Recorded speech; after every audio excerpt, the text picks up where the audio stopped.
Subscribe and share my channel Sudarsana. నమస్కారం. శ్రీమద్ భగవద్గీత 15వ అధ్యాయము పురుషోత్తమ ప్రాప్తి యోగము నుండి శ్లోకములను నేర్చుకుందాం. ఓం శ్రీకృష్ణ పరబ్రహ్మణే నమః. శ్రీ గురుభ్యో నమః. శ్రీమద్ భగవద్గీత 15వ అధ్యాయము పురుషోత్తమ ప్రాప్తి యోగము 15వ శ్లోకము. శ్రీ భగవాన్ ఉవాచ సర్వస్య చాహం హృది సన్నివిష్టో మత్తః స్మృతిర్జ్ఞానమపోహనం చ వేదైశ్చ సర్వైరహమేవ వేద్యో వేదాంతకృద్వేదవిదేవ చాహం. సర్వస్య చాహం హృది సన్నివిష్టో మత్తః స్మృతిర్జ్ఞాన మపోహనం చ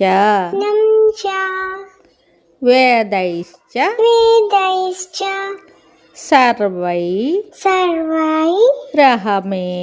సర్వైరహమేవ వేద్యో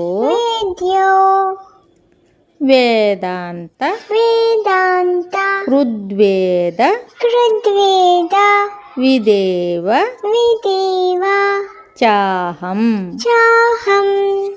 సర్వస్య చాహం హృది సన్నివిష్టో మత్తః స్మృతిర్జ్ఞానమపోహనం చ వేదైశ్చ సర్వైరహమేవ వేద్యో వేదాంత కృద్వేద విదేవ చాహం.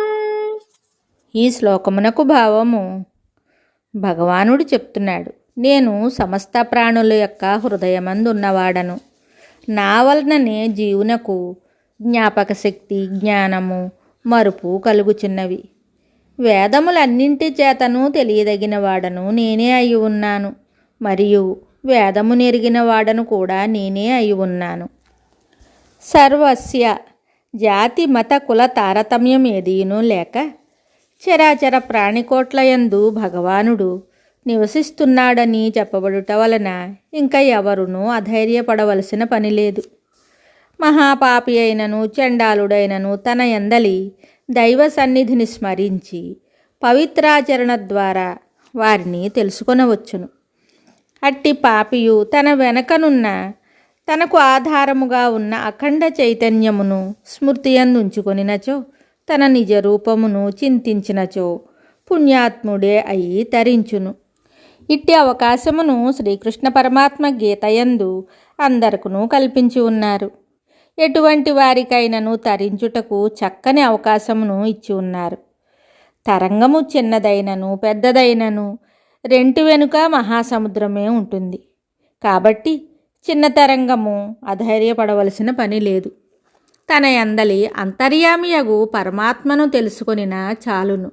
ఆ పరమాత్మ అందరి యొక్కయు జన్మ హక్కు అని గీతాచార్యులు సర్వస్య అను పదము ద్వారా భేరి మ్రోగించి చెప్తున్నారు.